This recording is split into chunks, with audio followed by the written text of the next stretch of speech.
Hey Tubies, it's Psychic Bob. Well, it is so rockin' to be back with you. Well, here we are, it's Saturday, and that means time for our Spiritualist class. For those of you new here, every Saturday we have a little class teaching about the teachings of Spiritualism. And then we have a little seance. And we're going to have our class here, and then afterwards we'll have our seance. So we hope you'll stay with us. As many of you know, well, actually, maybe you don't know. If you're new here, you don't know this. I am a spiritualist as well as a Wiccan. I practice both faiths, but originally I was a spiritualist, and it was spiritualism that really helped me to open my psychic gifts and develop them. And so, even though I'm no longer formally a member of the Spiritualist Church, I'm really more of a solitary or independent spiritualist. Now, within the United States, spiritualism is a religion, and there are different branches of it. But the main branch in the United States is called the National Spiritualist Association of Churches, or NSAC for short. I'll put a link below to the NSAC, and you can go there and read more about them. But in our course, we're going to be covering different points of spiritualism, its teachings, its philosophy, its religious aspects. Because they say in the Spiritualist Church that spiritualism is a philosophy, a religion, and a way of life. And it really is. So right now what we're studying the book of a very famous spiritualist, Sylvia Browne. She was also a spiritualist. Her family came out of the old spiritualist church tradition. And Sylvia went on to form her own church. It was called Novus Spiritus, which was kind of a Gnostic Christian / spiritualist church. And within spiritualism, there are different, various different branches. Just like any religion has its sects. Anyways, we're working on this book called The Mystical Traveler by Sylvia Browne. And if you haven't gotten this book, I would encourage you, pop over to Amazon.com or eBay.com and get yourself a copy. We're going to be covering this for the next few weeks, and it has so many wonderful spiritualist concepts and teachings. I highly recommend it. If you haven't got it, don't worry. You can still follow the class without it. Just take a lot of notes. But I think you'll get a lot out of this book, okay? And today we're going to start talking about life themes. Sylvia talks about 47 life themes of humanity. And as many of you know, I am a full-time professional psychic medium. And for those of you who come for readings with me, we always talk about your life theme. Let's define what a life theme is. A life theme is your mission. It's what you come into Earth to do. Now, you don't just randomly take a life theme. It's actually planned, because before you're born, according to spiritualism, you meet with your guide, your spirit guide, your council, your guardians. We all have a whole council over there. They help prepare us to come there. You could think of it like your teachers. You go to school over on the other side. You learn about Earth life. You plan your incarnation. And then your final exam is that you actually come here.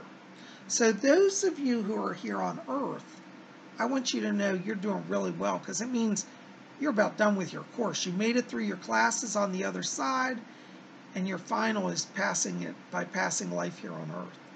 So congratulations to everybody here that's watching this.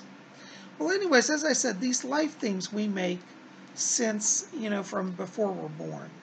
And sometimes people have more than one life theme. You can have one life theme or 5 or 6 life themes. I haven't actually, in my own readings, met anybody that's had more than, I think the most I have is 4 different life themes. And you can actually have multiple life themes.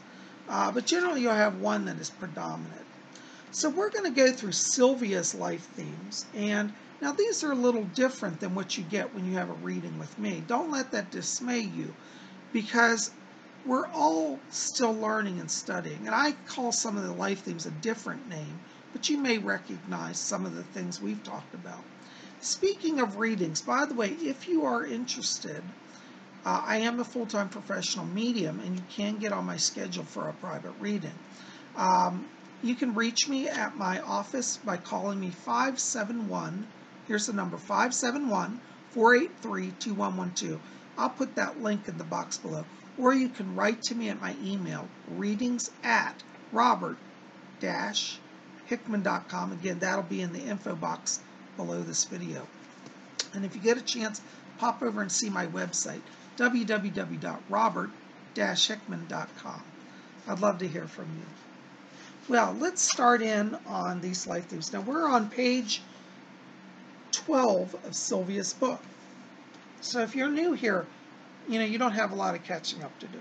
Okay, it won't be hard to get up to speed. All right, I got to put on my glasses here. It's like Bob's blind without his reading glasses. The 47 life themes of humanity. Number 1, and she would just show you here, she just numbers them and gives a segment on each life theme. So that's what we're reading. Number 1, activator. The focus here is to perform tasks that others have failed to accomplish. These may be truly gargantuan or quite menial, but the focus is always on getting the job done right. Activators are often called activists. These are the turnaround artists or the troubleshooters of the world, the ones who successfully reverse failure. Naturally, these entities are in great demand and so have a tendency to spread themselves too thin. Activators should make every effort to confine their energies to tasks where a genuine opportunity to achieve beneficial change exists. Now, I'm going to pause there because I really like this theme, activator. I've met a number of activators in my readings over the years. And I love activators because these people tend to be very forward-thinking and they truly know how to get things going in the world.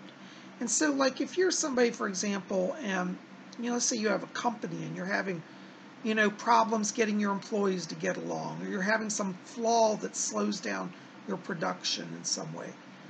Research and invest in getting somebody who's an activator. And you'll always know an activator because they are truly dynamic people and they have bigger than life visions, and many of them carry themselves in grand ways.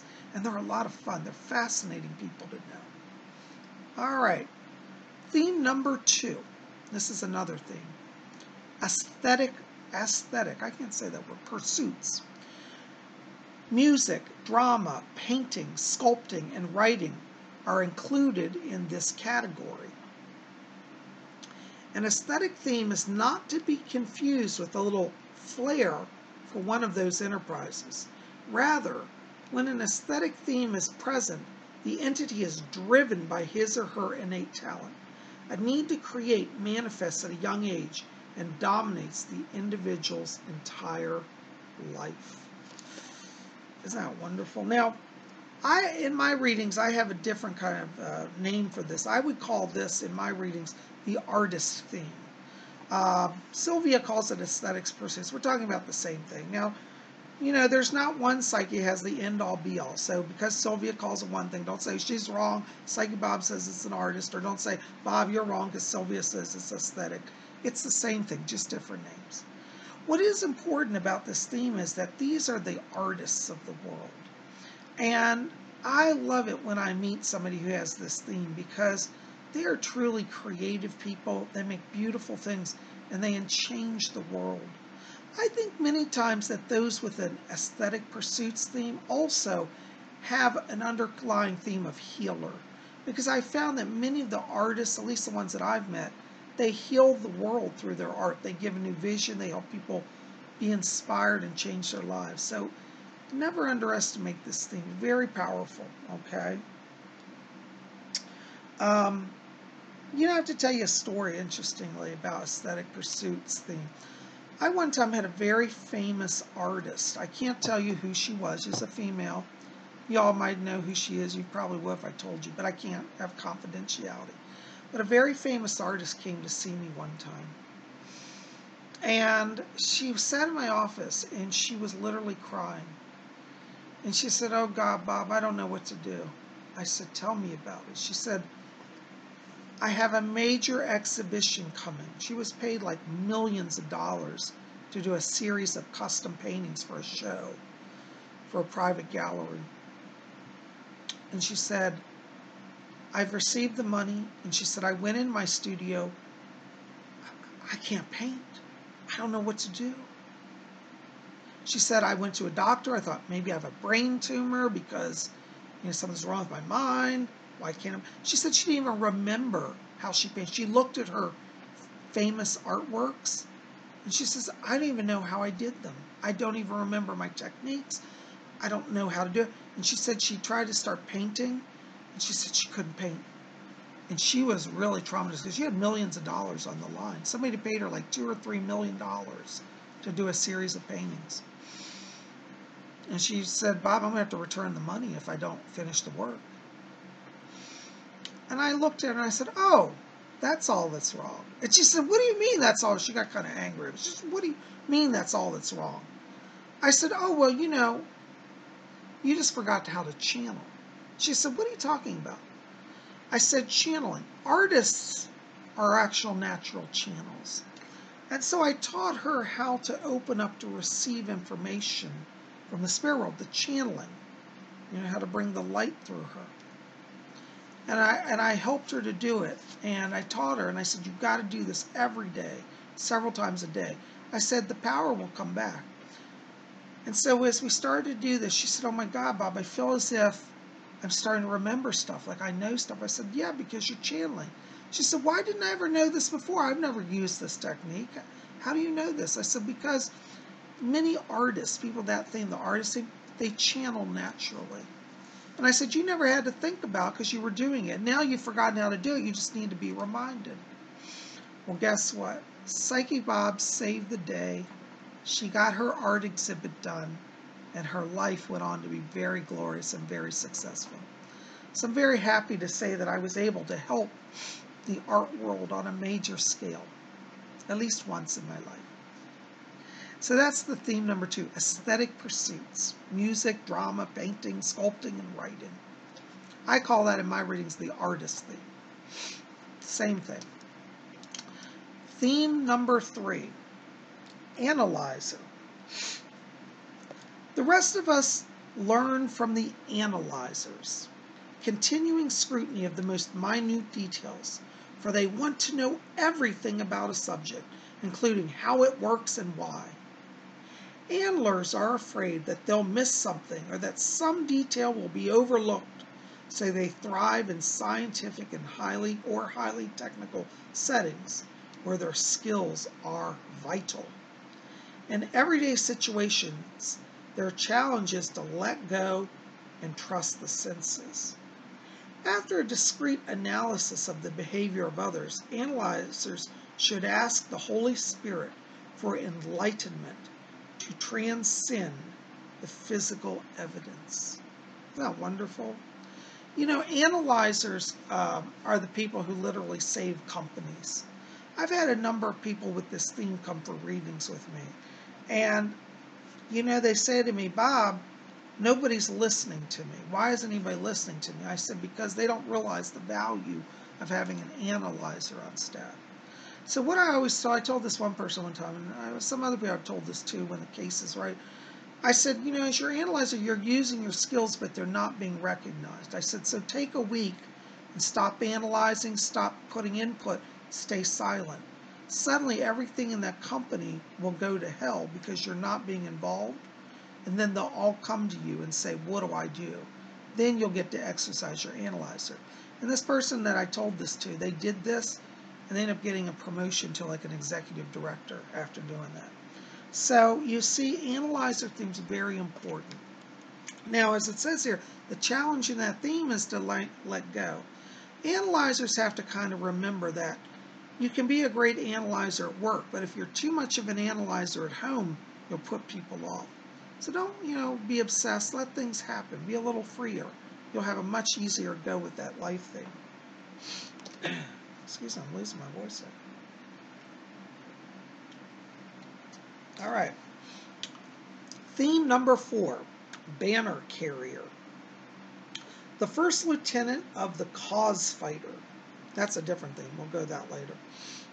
The first lieutenant of the cause fighter may be found picketing, demonstrating, or lobbying. These entities also fight the battle against injustice. The keys to success in perfecting this theme are moderation, tact, and discrimination. It is far better for these entities to select one cause and see it through than to scatter their impact among many. You know, I've known some banner carriers in my day, and you know, we need these people as well. All these themes are so important because it's the banner carriers that started the civil rights movement, you see. They and the cause fighters, which we'll get to again later, are the people who say, no, we're not going to tolerate injustice. No, we're not going to tolerate abuse.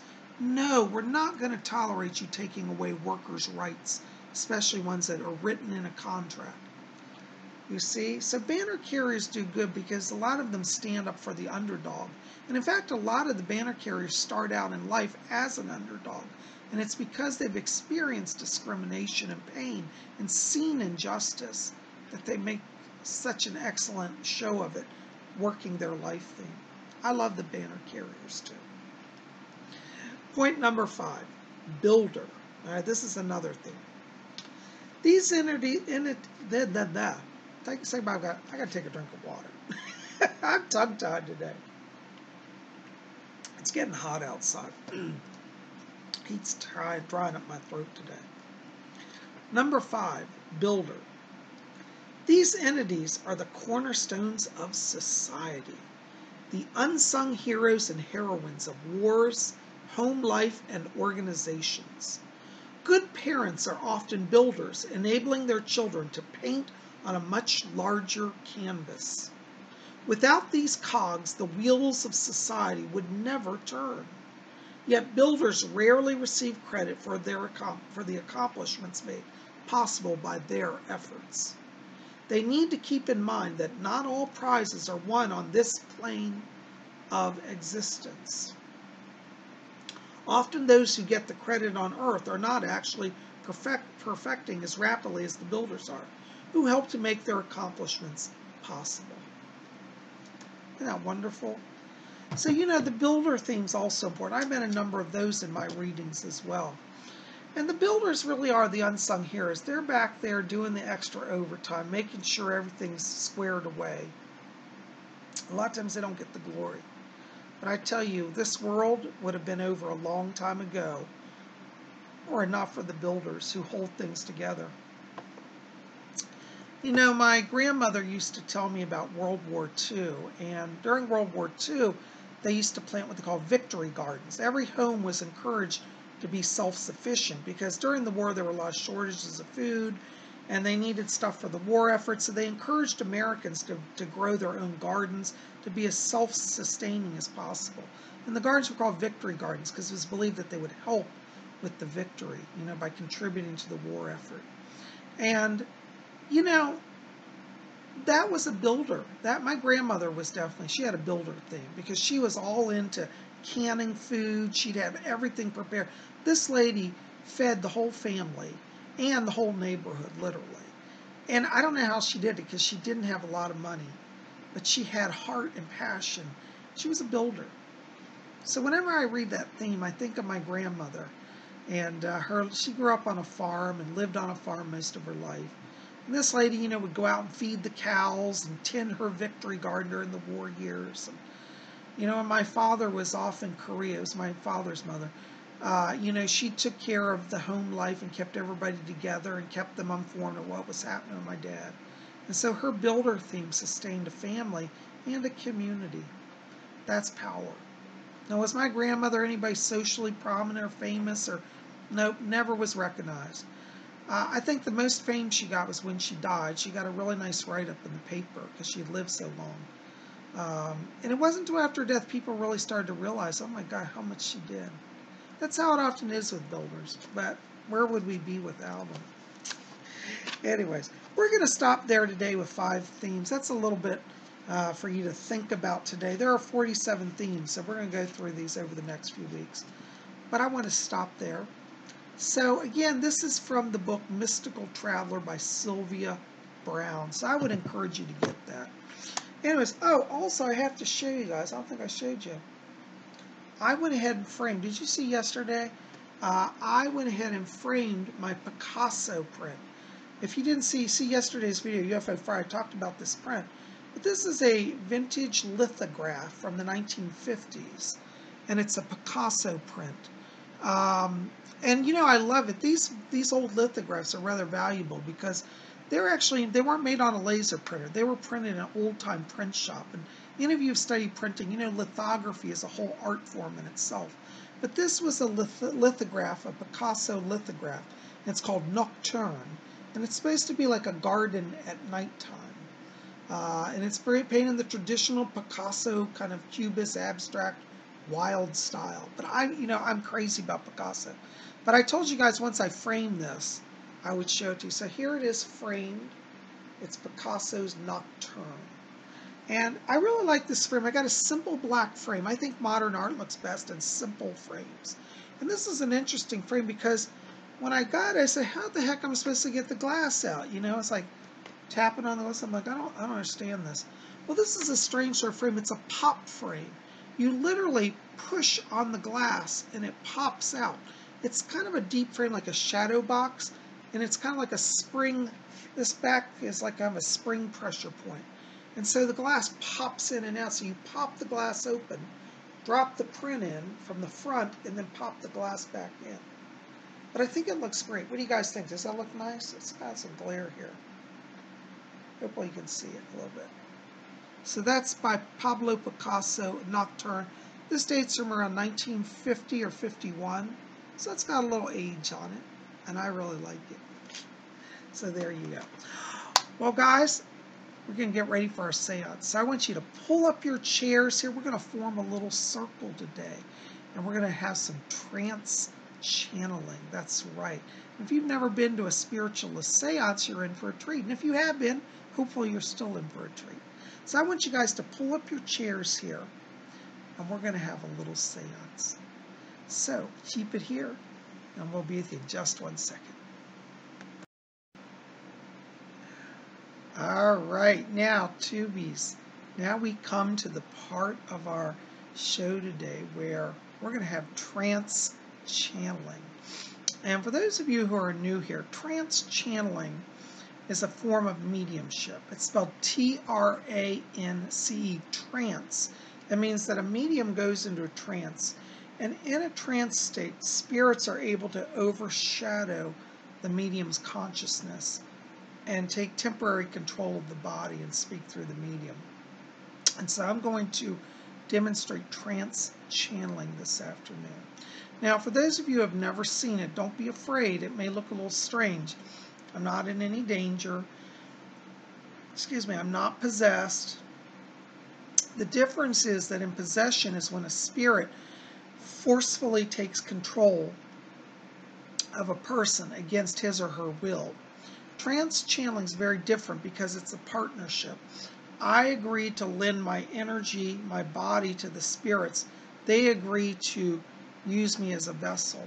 And it's a peaceful exchange of energy. And actually I come back feeling really good from channeling. So anyways, not to worry, okay? For those of you who are a little freaked out, don't worry. This is not painful or scary for me.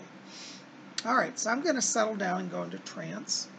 And I'm going to turn our light off here. I like a little dimmer environment. So I'll see you when I get back.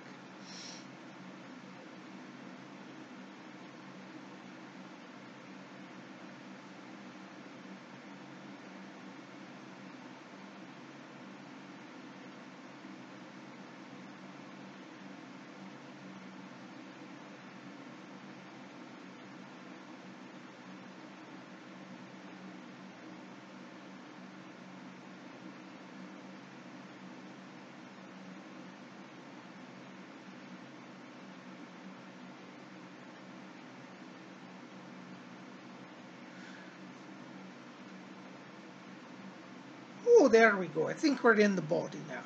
Oh, this is Fletcher. It's so great to be back here with all of you. I tell you, we have such a wonderful time when we get to come and visit. It's not often that we get to step into your world in such a direct way. You know, a lot of us over here in the spirit world would just be waiting for opportunities to pop in and say hello. And whenever we find a medium who is willing and able to receive our vibration, oh, we're so very happy. There are a lot of souls over here in the spirit world who want to make contact with the earth. But luckily we've got one, and we're holding on to our medium here. Give us just a moment while we stabilize the vibration.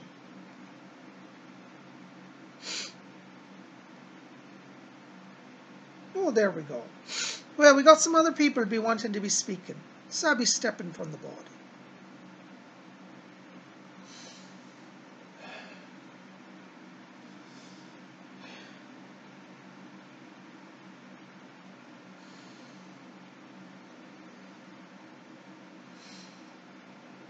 Oh, Ledger, I think we're in the body now.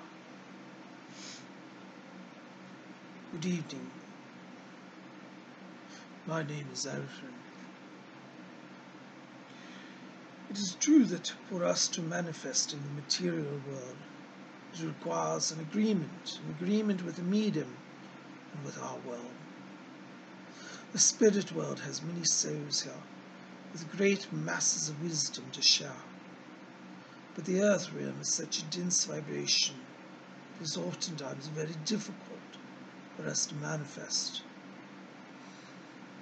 When we try to speak our voices audibly in your world, they are very rarely heard, but our vibration is at a frequency that is beyond the human hearing range. Occasionally animals will hear us and see us, as our senses are more refined, and animals are less jaded than humans in reflecting upon the spirit world. Animals have a natural vibration that puts them in harmony with our world. They do not have all the hang-ups that humans have. Animals have a frequency that adjusts to different levels of reality. Your dogs can hear sounds that are beyond the human hearing range.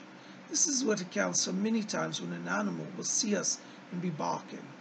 Some of you have had the experience of being in your homes when your dog would bark or run to one corner of the room and look up in the air. Most likely your animal was seeing one of us, one of the spirit people, one of our associates. In our world, we seek always to communicate with your world. There are humans on the earth who are more sensitive to our vibrations. Some people, though they do not hear us directly, feel our presence. For some, they have a sense, an inner sense that they're being called or guided by our world. All of these various forms of sensitivity allow a greater communication between the worlds. And then there are those, such as this medium here, who believe in allowing us to come through in his body. As he has said earlier, it is not an issue of possession. We do not control the medium, nor force him against his will.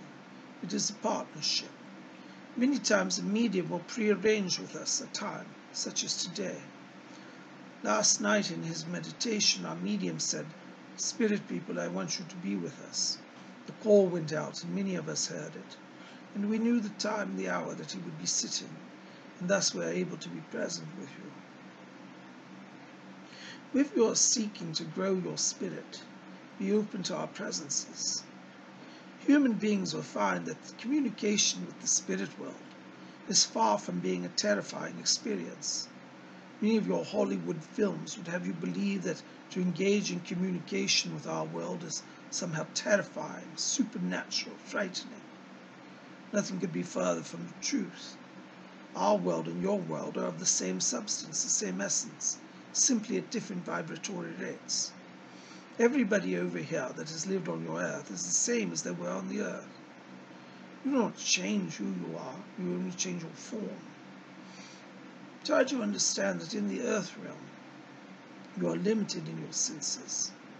It is arranged such so that you will have the maximum experience on the earth. When you wish to come into the earth, you wish to learn and be unhindered by your past lives or by influence of the spirit world. You do choose, many of you, when you come, to have somewhat of a connection. And those of you here who are drawn here this evening, many of you have been called by our world, and you have also arranged that as part of your own spiritual journey, you will receive us and be open to the presence of our world. Many of you have had a sense, a longing. You say, I feel as if I have been surrounded by those of the other side, yet I know not how or who or where. If you are having such an inkling, do not fear. It means you are well on your way to spiritual growth. Some of you here this evening have said, I've never considered the spirit world. I know nothing about it. Why should I know about it?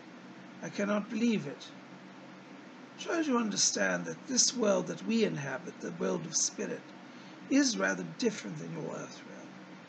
But I can assure you that each of you, those of you who are the most die-hard skeptics, those who do not believe in our world, deep within you, you have a subconscious memory, a deep knowing that not only is our world real, but you yourself come from there.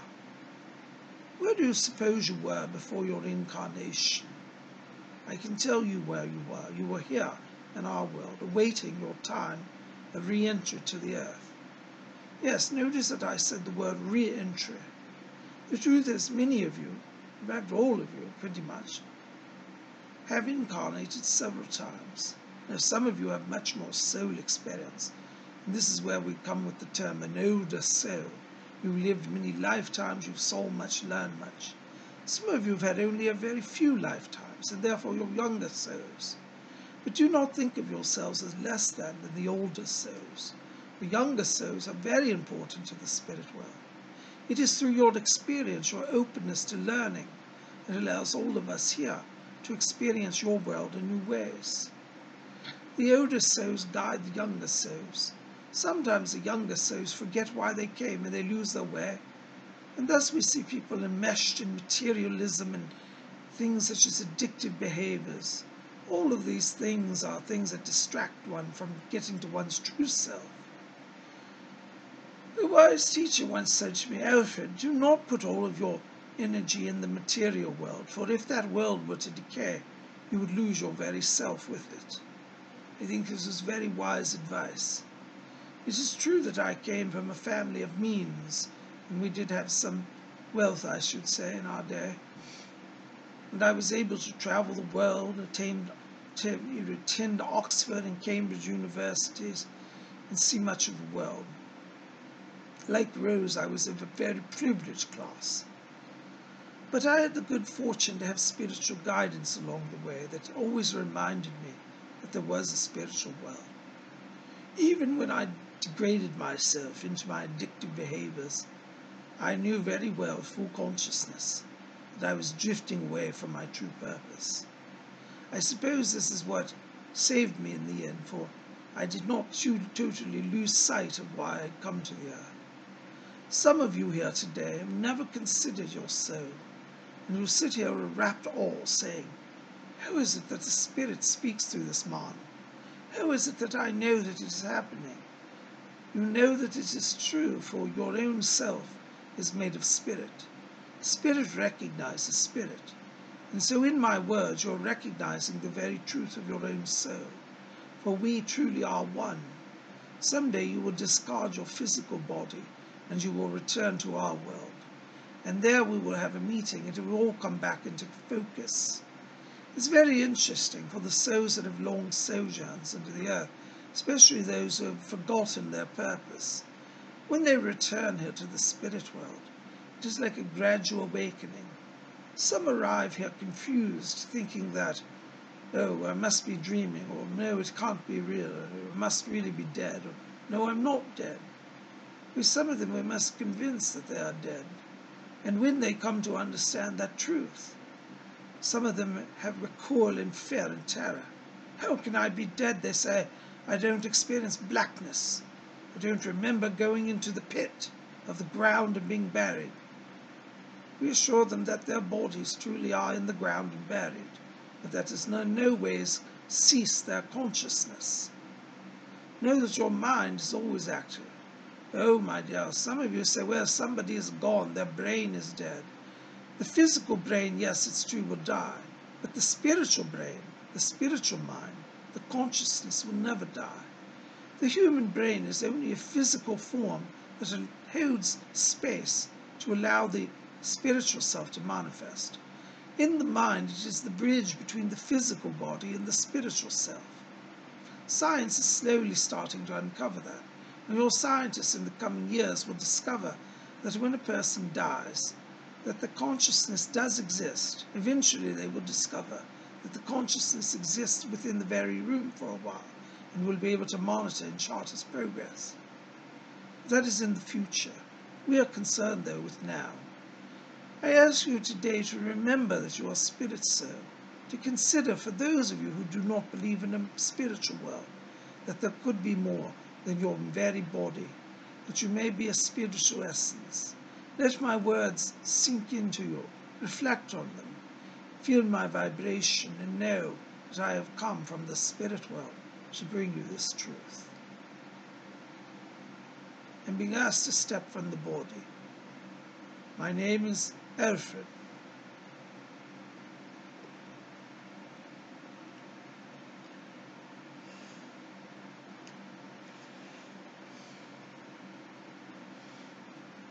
Oh, there we go. Greetings, my dears. This is Rose. Oh, it's such a blessing to be back with all of you. You know, whenever I listen to Alfred teaching about our world, the spirit world, I always feel as if I learn along with you. It's true that either of us have been here in the spirit world a very long time. Well, I suppose long by your standards, yes, I have been, over 60, 70 years. But in eternity, it's only a blink. Try to understand, my dears, what Alfred is telling you is the truth. Some of you walk about the world, and I do not say this in a critical way, for I was one of your very type. I used to be like this. I used to walk around the world, worrying about my clothes, my jewels, worrying if my house was impressive to those who visited. And you know, my dear, none of it counts for a thing over here. When you return to our world, you will be judged. Dare I say, no, you shall not be judged. You will judge yourself, however. If any of you earthlings have a fear, you say, oh, I have to face God and receive the judgment and condemnation. My dears, you will be your own harshest critic. Over here, the Godhead, or infinite intelligence as we call it, only seeks to awaken you to love. You will be quizzed as to how you have loved on the earth. Some of you, if you reflect on your current lives, will say, oh dear, I do think I come up a bit short. Well, that's all right, my dear. It's better that you recognize it now and make amends. The little things done with love bring great joy to the infinite intelligence. It brings great joy to those of us who dwell over in this realm. Do not hold on to petty jealousies and vanities. My dear, youth will fade, and all of your glory eventually will decay. Have what you have, enjoy it, but do not make it the goal of your life. The goal of your life should be to live in love, to love infinite intelligence, to embrace the warm reality of the spirit world, and to share that love with your struggling human friends. Many of you live in neighborhoods with little pockets of misery, I call them, where people stay in their homes all alone, and if you see them emerge, they may give you a little brief smile and soon retreat to their den. In your world, many people are becoming isolated, and we of the spirit world think it's very sad, for part of human life is to engage in activity, to engage in communication, to learn, to grow. But many people on the earth are becoming isolated. We call each of you here tonight. Assist us in our work. We're trying to break down that isolation, to open the doors of friendship. There was a time on the earth when neighbors truly were neighbors. They knew each other and relied upon one another. They'd watch each other's children and keep an eye on each other's homes. And, well, the neighborhoods were much safer then. It was truly a community spirit. We in the spirit world would like to see the community spirit thrive again upon the earth. Some of you never look up from your, what do they call those? Those telephones, those electronic phones, cell phone. Yes, that's the word. Some of you have that. No, we don't hate technology. No. In fact, it was the spirit world who brought the phone to you, the technology. Do you know Alexander Graham Bell first invented the first telephone? Do you know that he channeled the information from the spirit world? His guides impressed upon him the very design and the understanding of the mechanics and physics to make it all happen. So our world does wish you to have these wonderful gifts.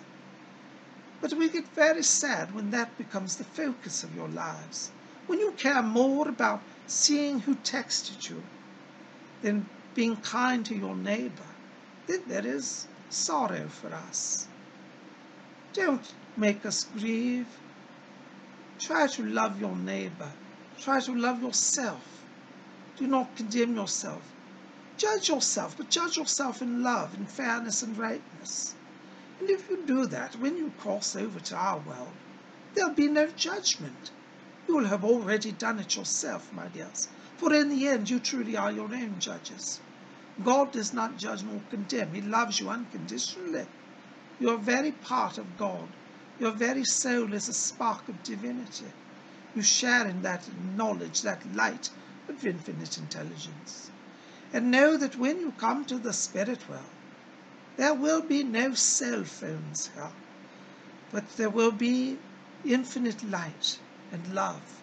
And the amount of love that you grow now will carry over here with you. It is true that in the spirit world, there is eternal progression. So if your light is a little dim, don't worry. Work on it, grow it, love. The more you love, the more you give of yourself in true kindness and friendship, the greater your light will grow. Join us in our mission of light, in our mission of love. Reach to a neighbor who's alone. Perhaps you work in an office somewhere, and you see somebody sitting alone every day at lunch, and they never speak to anyone. Take them out for lunch if you can, or just go sit with them. Try to extend yourself, my dear, and in so doing you will be doing the work of spirit. That just says our medium's power is starting to wane. We don't wish to tax him. Oh, but we do thank you for the chance to come here and be with you today. The power is starting to fade, and so I shan't be keeping you. But I thank you for being here today, and please call upon me. My name is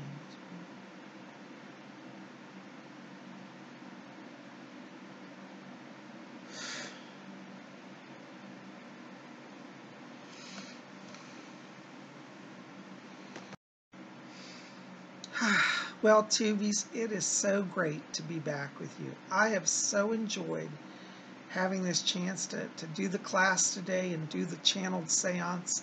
I hope you've enjoyed it too. You know, whenever the spirit people come through me, it uplifts me and brings me a lot of joy. Anyways, if you're interested in doing a little more spiritual study on your own, you might want to think about also popping over to my website. You can pick up a copy of my book, Messages from Rose. This is about my work as a trance channel or a trance medium. And this is my spirit guide, Rose, and you can learn about her and how I met her and the adventures we had in this book. Also over there I have some other books that I've published, which one is Ouija Mysteries, the Spirit Board Seances. That's about my work with the Ouija board.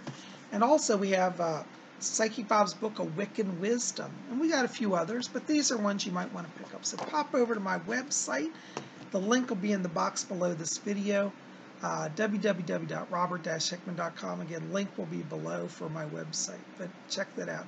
And if while you're over there you want to call and get on my schedule for a private reading, I'd love that. Just give me a call, 571-483-2112, or write me at my official email, readings@robert-hickman.com. You guys are best. I love you. Sending blessings to you all. Keep it here. We got more coming. Tomorrow is Sunday. You know what that means? Tomorrow night, be here 8 p.m. Eastern U.S. time for the witching hour. That's 8 Eastern, 7 Central, 6 Mountain, and 5 Pacific, 1 a.m. London, 2 a.m. Paris time. We hope you'll be here for the witching hour where we discuss all things Wiccan and magical. We look forward to seeing you there. Thanks for being here today. I love you guys. I can't tell you enough how much I love y'all. Anyways, keep it here. We'll see you back here tomorrow for the witching hour. And until then, may you always blessed be.